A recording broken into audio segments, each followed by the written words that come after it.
Hey everybody, it's Lon.TV, and it's time for your weekly wrap-up, and I want to first begin by thanking our latest Patreon supporters.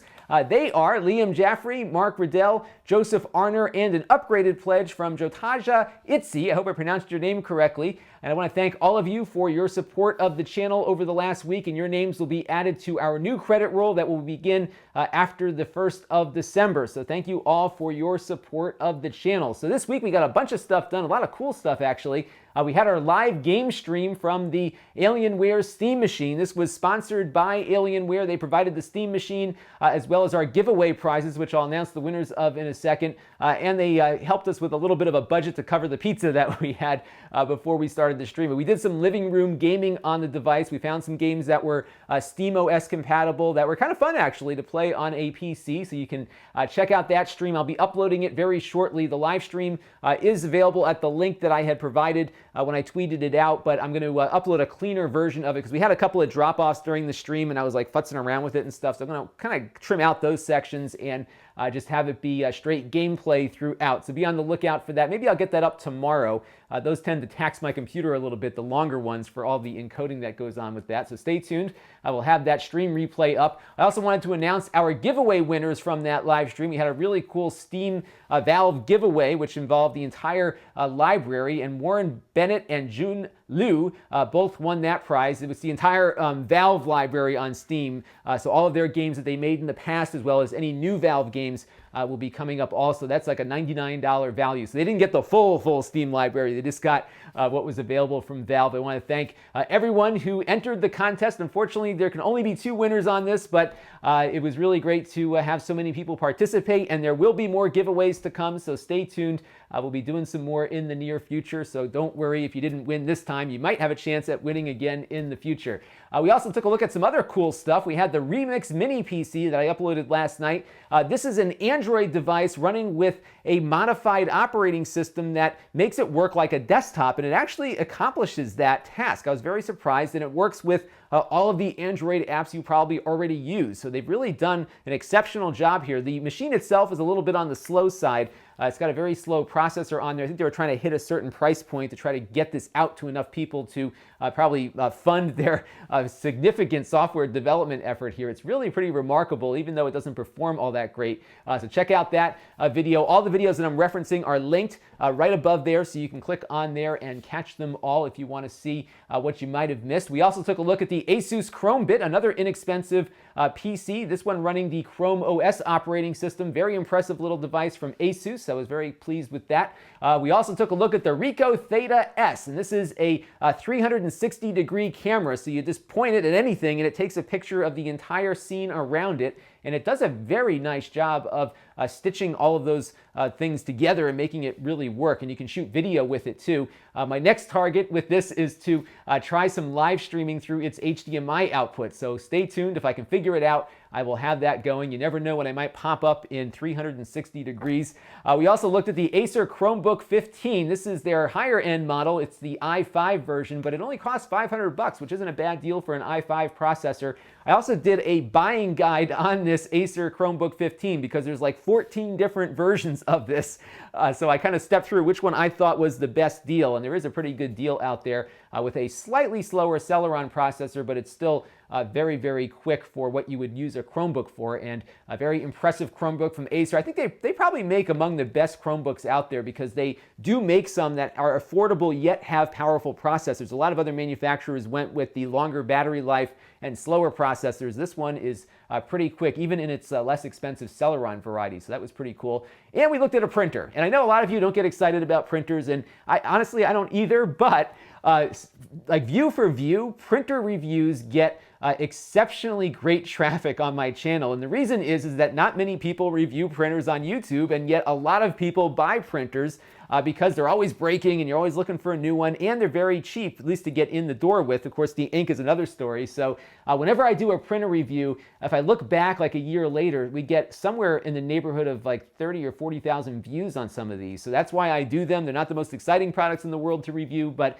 it is good to do them because for a quick hit kind of review on my end, it really has a long lifespan and gets watched quite a bit. So you will see those from time to time, not too often, but these usually come in through the Amazon Vine program, and I'm always eager to grab them and do a review of them. So don't worry, but we're still going to do some cool stuff too, but printers do pay the bills sometimes, so that is why we do them there. I did have a question for you this week because I am contemplating what I'm going to do about CES this year. So, you know, we went to CES last year and I worked my tail off along with my buddy Matt Zagaya, and we posted about 45 videos in the course of 4 or 5 days. We really worked our tails off morning, noon, and night because, you know, we were out shooting all day and then we were editing all evening to get all these videos up. And I wanted to hear from you what you would like to see from CES, because this is a extremely well covered event, and I am still trying to figure out exactly what I'm going to do. And quite frankly, I'm not even sure if I'm going to go yet. I'm really trying to figure out if this is good for the channel or not. And the reason why I'm kind of on the fence is that I've been getting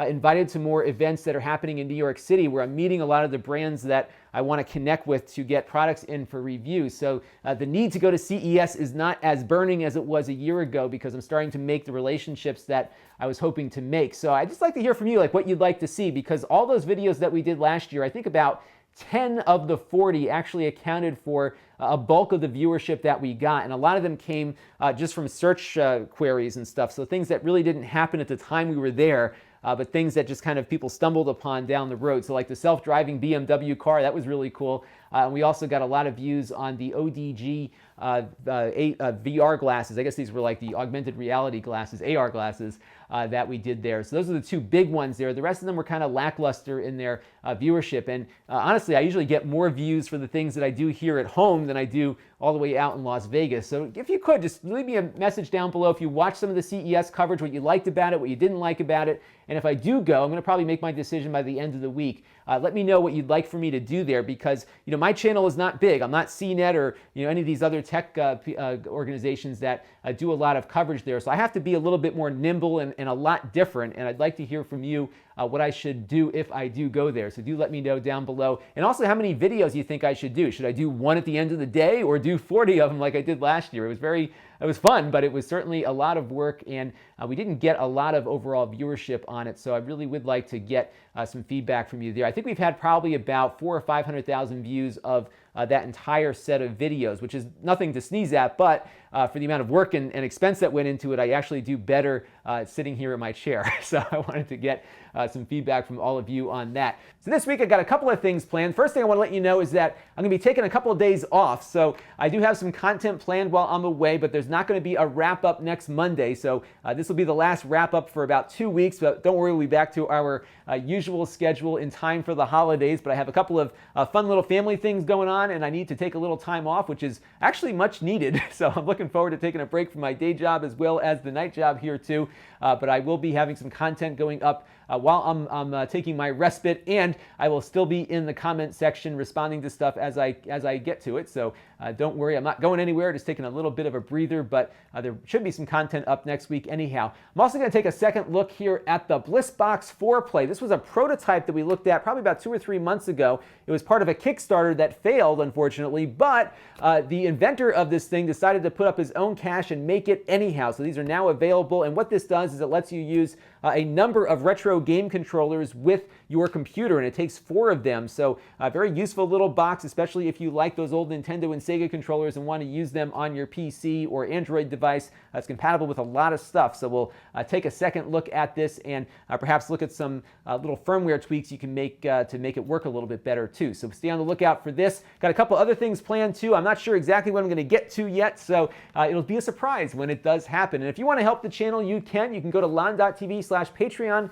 and make a monthly contribution to the channel. Your name will appear in my end credits. I also have a fan funding page available at Lon.TV. That's part of YouTube's donation system. So if you want to make a one-time contribution to the channel, you're welcome to do that too. It is appreciated. All of those funds go into helping buy the inexpensive items that I review on the channel and then resell. So the Remix Mini is a great example of that, something I backed on Kickstarter a while ago, and that fund helps those things because I do take a loss when I sell these new items as used items after I play with them and put them through their paces. So you can still connect with the channel, of course, in a couple of different ways.